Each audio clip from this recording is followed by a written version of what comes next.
GS family here নতুন আরেকটা blog ভিডিওতে তোমাদেরকে অনেকটা ওয়েলকাম, সাথে অনেকটা ভালোবাসা। আজকে তারিখ হচ্ছে জুন মাসের 7 তারিখ, আজকে 7ই জুন 2024, আর আজকে বার হচ্ছে শুক্রবার। নতুন আরেকটা ব্লগে ক্লিক করার জন্য তোমাদেরকে অনেকটা ধন্যবাদ। সময় এখন 6টা মতো বাজে। রান্নাবান্না বাদ দিয়ে দেখো এদিকে এসে শাক তুলতে বসেছি। কালকে বিকেলবেলাতে বাবা বলেছিল যে খুব সুন্দর শাকগুলো হয়েছে, একটুখানি তুলো তো। জায়গাটা দেখে নিশ্চয়ই বুঝতে পারছো, আমাদের বাড়ির সামনে যে খলনটা রয়েছে সেই জায়গাটায়। তো এদিকে দেখো আমি শাকগুলোকে খুব সুন্দর করে কুটে নিচ্ছি।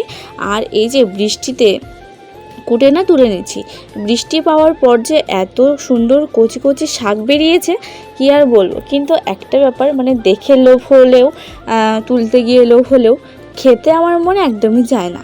তো যাই হোক, ব্যাপার হলো মা শেখায়নি তো, আসলে মা নেই তো, সেই জন্য খুব একটা ভালো শিক্ষা পাইনি। তো ব্যাপারটা আজকে আমার মাকে নিয়ে। তো মাত্র যখন আমার বয়স 6 তখন মা মারা যায়। কীভাবে মারা যায়, কেমন করে মারা যায় সেটা না হয় নাই বললাম।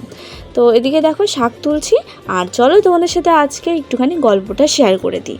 তো মাত্র 6 বছর বয়সে যখন মাকে হারালাম, তখন বুঝতাম না যে মানে মৃত্যুটা একটা কী জিনিস, যে লোকে মারা যাওয়ার পরে কি হয়। তো যেদিন মা মারা যায়, তো সেদিন মানে সবাই বাড়িতে আসছিল, লোকজন হেন তেন নানান জনে নানান কথাও বলেছিল। কিন্তু কি বলতো, ওই যে জিনিসটাকে তো বুঝতে পারিনি যে এই লোকটাকে আর কোনোদিন কাছে পাবো না, লোকটাকে কোনোদিন আর দেখতে পাবো না। ছোটোবেলায় থেকেই ঠাম্মা ঠাকুরদার কাছে আমি থাকতাম। তো সেই ছোট্টবেলা থেকে যতক্ষণ 2-3 বছর বয়স থেকে, বা বলতে পারো যে একদম ছোট্টবেলা থেকেই আমি মা বাবাকে ছাড়া ঠাম্মা ঠাকুরদার কাছে থাকতে বেশি পছন্দ করতাম। এই যা গল্প শুনি আর কি।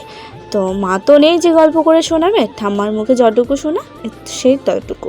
এইটুকু বাচ্চা কি আর বুঝবে বলো তো। না, এর কথা বলছে না, এ তো আমাদের পাপান। তো পাপান নতুন সাইকেল কিনেছে, একটুখানি দেখাতে এসেছে কাকু আর কাকিমাকে। তো এদিকে দেখো সকালবেলা উঠেই সাইকেল নিয়ে এদিকে চলে এসেছে।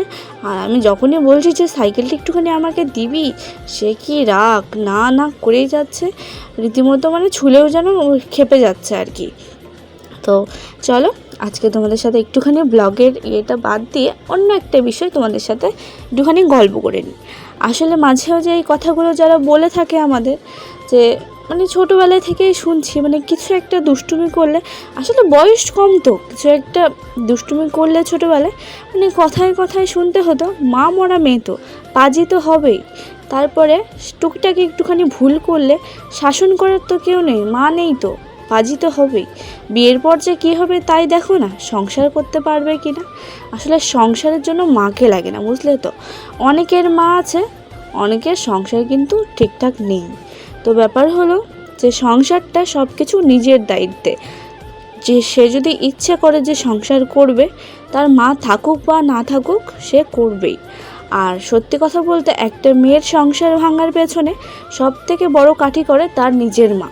আমি নিজের মা না থাকলেও মানে দেখছি তো বাস্তবে, অনেককেই দেখছি, কাছের মানুষকে দেখছি, দূরের মানুষকে দেখছি, আশেপাশে দেখছি, আত্মীয়স্বজনদের দেখছি, সবাইকে দেখছি। আসলে মেয়ের সংসারে মায়ের একটুখানি যখনই দেখবে মাথা ঘামানো বেশি হয়ে গেছে, তো বুঝে নিও সেই মেয়ের দ্বারা আর সংসার হবে না। কিন্তু যার মা নেই, হ্যাঁ হয়তো কুচিতে হতে পারে, প্রায় হতে পারে, কিন্তু আমার ক্ষেত্রে এটা সম্পূর্ণই আলাদা। মা নেই, প্লাস বিয়ের পরে শাশুড়ি মা নেই এখানে। তো সব কিছু নিজের হাতে আমি গুছিয়ে করতে বেশি পছন্দ করি। আর অল্পতে হাল ছাড়ার মেয়ে আমি নই, সেটা দেখতেই পেলে ডিমটা ভাজার সময় কি হচ্ছিল। কিন্তু যতক্ষণ এটাকে প্রপারভাবে আমি করতে পারছিলাম ততক্ষণ ছাড়ছিলাম না। তো ব্যাপার হলো এই জন্যে না যে লোকের জবাব দেওয়ার জন্য আমি সংসারটা করছি ঠিকঠাক মতো। আসলে বিয়ের পর সংসারের যে চাপটা, বা সংসার করার জন্য যে মানসিক ইয়েটা থাকে না, সেটা সবার আসে না। অনেকের মধ্যে কি হয় বলো তো, যে কি হবে, মা তো রয়েছে, বা অনেকে আছে যে নিজের কানে দেখা, নিজের ইয়েতে মানে দেখা যে একদম ঘুম থেকে সকালবেলায় উঠবি না, তোর শাশুড়ি আছে, তোর যা আছে, ওরা সকালবেলা ওঠে না, তুই সকালবেলা উঠে কি করবি, ওরা যা করবে তাই করবি। তারপরে কিছু হলে, জানো মা আমার শাশুড়ি আমাকে এইভাবে বলেছে, তাই এইভাবে বলেছে, এবার বললে এইভাবে উত্তরটা দিবি। তো ব্যাপার হলো, আমি এতদিনে সংসারের জীবনে দেখো সবারই অশান্তি হয়, সবারই ঝামেলা হয়, কারো না কারোর টুকিটাকি কোনো কিছু লেগেই থাকে। কিন্তু তাই বলে সবটা যে বাপের বাড়িতে জানানো যাবে এটা কিন্তু না। কিন্তু আমি হলাম সম্পূর্ণ আলাদা, মানে যত যাই হয়ে যাক না কেন, খুব যদি মানে আমি এমনি কারোর সাথে কোনো কিছু সেরকম শেয়ার করি না, একমাত্র মেজদির সাথে শেয়ার করি।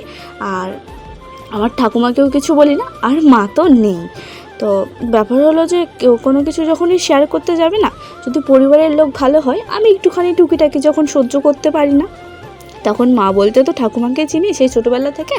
আমি ঠাকুমাকে কোনো দিন ঠাকুমা বলি না, জানো তো, সেই ছোট্টবেলা থেকে আমি ঠাকুমাকে মা বলে ডাকি। তো সেই ঠাকুমাকে যদি আমি বলি যে জানো তো এরকম এরকম ঘটনা হয়েছে, বাড়িতে হোক বা পাশের বাড়িতে হোক, হেন তেন, আমার ঠাকুমা মানে সোজা কথা একটা বলে যে যে যাই করুক তুই ঠিক থাকবি তাহলেই ঠিক আছে।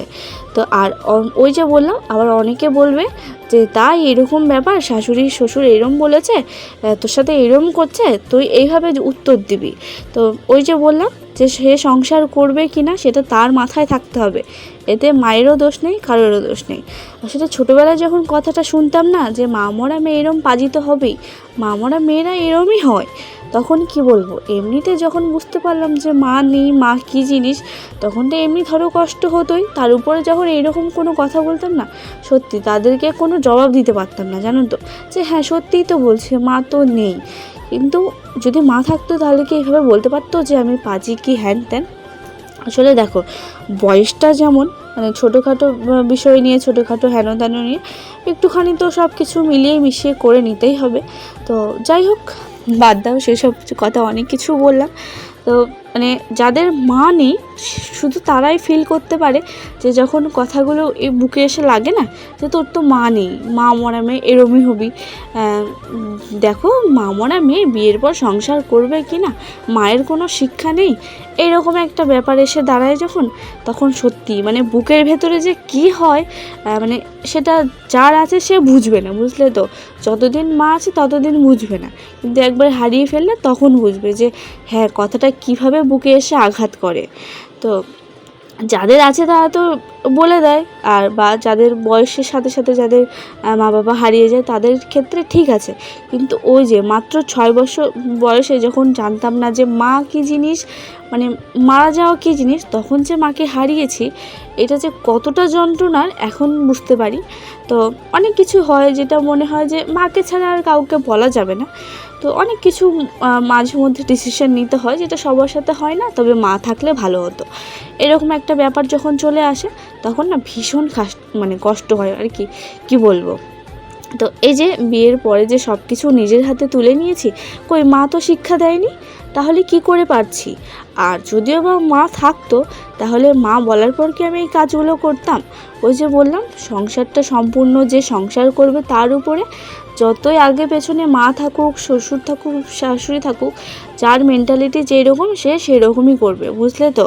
আর একটা কথা, হ্যাঁ, যে মেয়েরা বলো যে সব কথা বাপের বাড়িতে গিয়ে বলে, হ্যাঁ অনেকে আছে, অনেকের মা আছে যারা শোনে ঠিকই কিন্তু কাঠি করে না, বুঝলে তো, যে তোকে এরকম বলেছে হ্যান কি ত্যান। কিন্তু আমি দেখেছি যে মানে মাকে না বললে নাকি তার শান্তিই হয় না, সব কথা মাকে গিয়ে বলবে, মায়ের কানে ঢালবে, মা আবার এদিক থেকে বলবে হ্যান ত্যান, এরকম এরকম কিছু করে নিয়ে মানে শ্বশুরবাড়িতে ঠাঁইটুকুও হলো না, বুঝলে তো। তো যাই হোক, তাদের কথা ছাড়ো, তারাই যখন বড় বড় মুখ করে বলে না, তখন মানে বড্ড হাসি পায়, বুঝলে তো। আমার নয় মা নেই, আমি না হয় সংসার ছাড়া হবো, কিন্তু তুমি তো পারলে না, তোমার তো মা আছে, মায়ের শিক্ষা আছে, অনেক কিছুই আছে। ছোটোবেলায় আমরা অনেকেই, ছোটোবেলা বলতে কি, যেটা হলো 9, 10 এইরকম বন্ধু বান্ধব এসব তো প্রচুর হয়।